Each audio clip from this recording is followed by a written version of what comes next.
I'm pretty sure that many of you who clicked on this video have watched Mission Impossible, James Bond, John Wick, Sherlock, or any other action and espionage related movies. And that is the inspiration behind this nightstand table for my father. We both are fans of action movies, secret agents, secret codes, the whole lot. So I decided to do Morse code engravings for the new top of this very old and dusty table, because I think it is a very interesting idea for me, my father, and of course YouTube. I built my first shelf in my previous video, and now I'm building my first tabletop. And like anything you do the first time, there are going to be imperfections.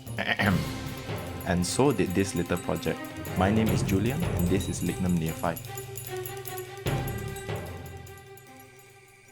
Okay, so here's the plan. I'm going to build a new top out of solid wood with engravings filled with epoxy.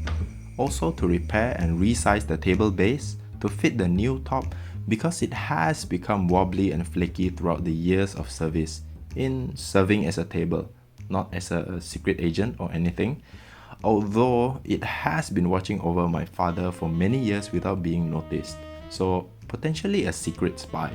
The wood that I used were actually 15mm planks from my 15-year-old bed, which I stopped using since I started sleeping on the floor on a mattress. And I don't even know what kind of species they were, but one thing was for sure, they were a type of hardwood. Since the grains were very short and packed, also the planks were heavy even when they were dry enough already. So after I filtered through the planks with the preferred thicknesses and grain, I started cutting off the rounded edges to get a straight edge for the joinery later.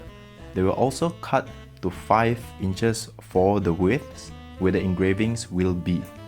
Let's call that the middle section, because I will also be adding breadboards on all 4 sides later to give it a frame of sorts for aesthetics.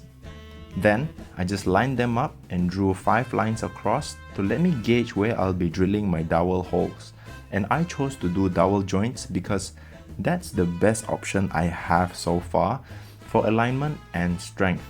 Also because I have this self-centering doweling jig. It clamps my workpiece from both sides and aligns my drill bit to drill right at the center from both sides. After I drilled my holes, I inserted glue into the holes and fitted my dowels first, and then I spreaded more glue to cover the rest of the side surfaces. I aligned the planks and used some clamps to clamp the sides and center just hard enough until I got a good squeeze out from the glue. By the way, the clamps holding hands in the center was what I learned from bourbon moth woodworking. It is what you do when you don't have enough long clamps. Just find 2 shorter clamps and force them to be friends, which reminds me of kindergarten. The next day I released the clamps after the glue had cured and started cutting my 2-inch breadboards. Now keep this in mind, you should always leave room for adjustment cuts because there will always be some irregularities. You shouldn't cut everything to the final dimensions at first, and once you have everything joined already, then you cut them to the final lengths. Here's an example. You see that? It's a pain in the eyes when these things happen, but I had room for adjustments. I just had to cut it off to a straight edge again before joining the breadboards for the other sides. It is also a very satisfying thing, cutting a straight edge, knowing that your pieces will line up perfectly in the end. Okay, while I waited for the glue to dry and cure, I started repairing the table base. Now, because I already have the full dimensions of the tabletop, I knew how much I needed to cut off from the table's base sides to get it to match the dimensions of my top, which is 24 by 26 inches. A rectangle instead of the square that it was originally at 26 by 26 inches. I just needed to add up all the dimensions of the stretchers and the legs, and then I cut the tenons to length using the old tenon as a reference so that it would fit right back into the mortises nicely. Now, I mentioned that the table was flaky earlier. That included the base. I had to peel off the veneers that were not properly adhering to the legs and the stretchers, reapplied the glue and clamped them in place with a brace, to make sure that the glue spread evenly throughout. After that, I glued the tenons back into the mortises the next day, because I don't have that many clamps to do everything at once. And God, it does feel great when it's all nice and snug. I also filled the previous screw holes with 5-minute epoxy because I kinda overdid it when I was drilling a hole, and I blew a hole right through when I removed the old rusty screws by drilling it out with a metal drill bit, which explains the tape I used to keep the epoxy from leaking out the old screw holes. Let's get to the fun and not really fun part. The not fun part was sanding, obviously. I just sanded from 80 to 120 and to 180 grit, just to even out the top surface a little. I then stopped and started the fun part, creating the engravings for the epoxy filling. Now, I haven't told you what the engravings meant, and I'm not going to yet, unless you continue watching until I finish this part.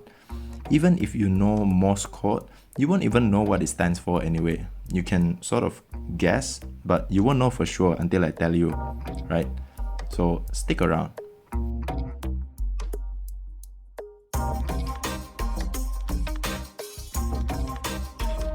The tool that I'm using is called a mini grinder. It's usually used by people who do a lot of carving and detailing. And I am pretty sure that I'm not using it the right way because it is my first time using it. But I just tried every one of the bits and cutters just so I could carve out what I wanted. It would have been easier for me to engrave the lines if I had a router, but I didn't have one. Instead, I got this grinder first because I plan to be doing small crafts with it in the coming months. To learn more about carving actually. Anyway, it was at this point that I noticed I could have just used a countersink bit to deepen the holes in the first place, as opposed to using a small burr bit as you saw earlier, which wasted so much of my time. So I learned something by wasting a lot of time. Now, on to the epoxy. I wanted to do a black epoxy filling by dyeing the epoxy with black dye because it would look so amazing, and the thing is, I forgot to order the damn thing. So I just had to go with the clear epoxy, which looks good too, giving it a 3D kind of look, kind of thing. But what do you think? By the way, this is slow curing epoxy. It cures much slower than 5-minute epoxy, which took it 2 days to completely cure. And I chose to use this because I didn't want air bubbles in the epoxy, because using slow curing epoxy gives the air bubbles enough time to rise to the surface and release itself, giving me a crystal clear background. Neat, huh?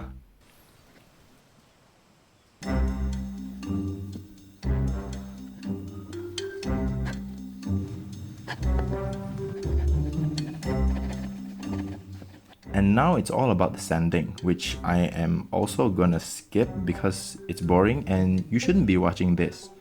Like hell, even I don't want to see a full hour of sanding. Come, I show you the finishing part, which is so much more satisfying.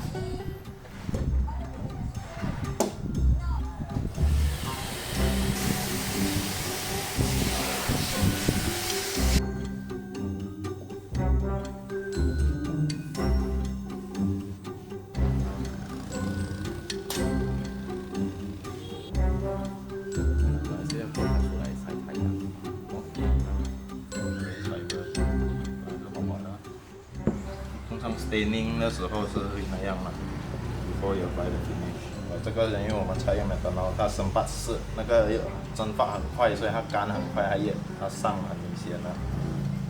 The finish that I used was a type of finish called hard wax oil. If you saw my previous video where I use it on my giant shelf, which by the way I'm quite proud of, given that it was my first building project and something that big. You should check it out if you have a messy storeroom and you need some organizing to do. Anyway, Hard wax oil is relatively easier to apply than any other types of finishes because it is super forgiving during application, as you only need to wipe it on and buff off the excess after 10 to 15 minutes of application. It leaves no brush strokes as long as you apply just enough of it. But even if you do apply too much, you can just use another clean cloth to wipe off the excess. The same thing you would do after 15 minutes of application. And the protection level is on par with polyurethane. High resistance to heat like boiling water and your everyday spills if you're using it on your dining table. However, without ceramic coating protection, which I don't have also, water ring marks from ice cold water would still be a concern. The same goes for polyurethanes, lacquers or shellacs, although they do disappear after some time since it's basically just moisture trapped in the finish and it just needs time to escape at room temperature. But this only applies to quality hard wax and polyurethanes, not lacquers and shellac.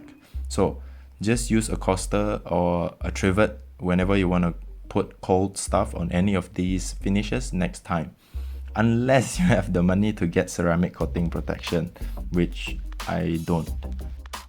Ever since I found out about this Otter Timber hard wax, which is made in Malaysia, it instantly became one of my two favorite finishes to use, specifically because of the level of protection and durability. I'm serious, quality hard wax oil and polyurethane can last a long time.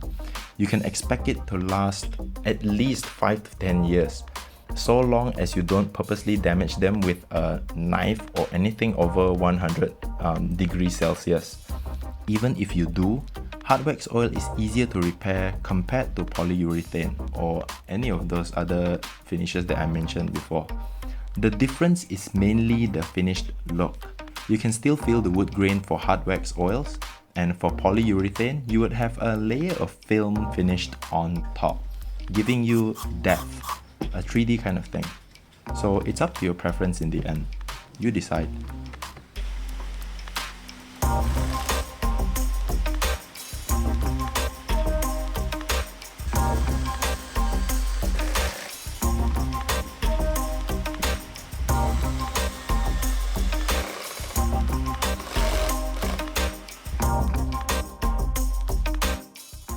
Anyway, here's the finished nightstand table. So as promised, I'm going to tell you what the quote means. From the top, it stands for the letter A, C, F and P, reading towards the bottom. And they are my father's initials. And that makes it a very special and unique build, even though it's a very simple project, but it is not perfect due to me being a beginner. The finish, however, is, just look at it. You can see the depth from the epoxy, the sheen from the finish, the hidden message and everything. But more importantly, it is a table for my father, the person who made my channel possible. In a sense, this table is my secret spy who will watch over my father for many years to come. And hey, John Wick Chapter 4 is already out on theaters, so cheers to all John Wick fans. Also, I've checked on YouTube before I uploaded this video, and I'm sure I'm definitely the first person to post about a Morse code table video. And I kind of hope it goes viral in the woodworking community, but if it doesn't, well, who am I kidding? This is just my 5th video on YouTube, so yeah. But if you watch till the end of the video and you learned something useful, I would really appreciate it if you would subscribe to my channel and for more interesting contents in the future. It really helps me when you do that because you would be contributing back to society while helping me spread the knowledge of woodworking here in Malaysia, which not many people do, especially in the form of content on YouTube. So let me know what you think about this project and the theme and everything in the comment section. Don't forget to subscribe, and thanks so much for watching. See you in the next one.